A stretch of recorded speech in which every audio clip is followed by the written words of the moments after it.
பழங்கால போர்க்களங்கள்ல இருந்து இப்போ இருக்கிற பெரிய பெரிய கம்பெனிகள் வரைக்கும் பகவத்கீதை உள்ள அளவுல எப்படி எல்லாம் தாக்கத்தை ஏற்படுத்தி இருக்குன்னு இப்போ பார்க்க போறோம்.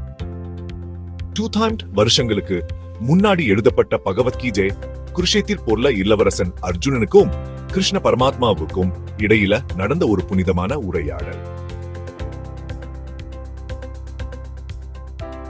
இது வெறும் ஒரு மத நூல மட்டும் இல்லைங்க. தைரியம், சமநிலை, மன அமைதி இதையெல்லாம் கத்துக் கொடுக்கும் ஒரு சக்தி வாய்ந்த வாழ்க்கை வழிகாட்டி.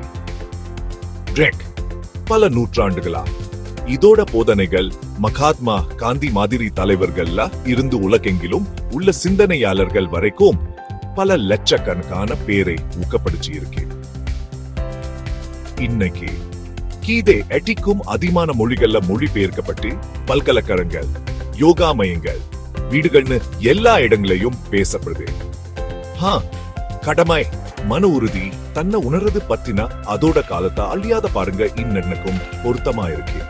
உண்மையா ஜானத்துக்கு எல்லைகள் இல்லைன்னு நமக்கு ஜாபப்பட்டது.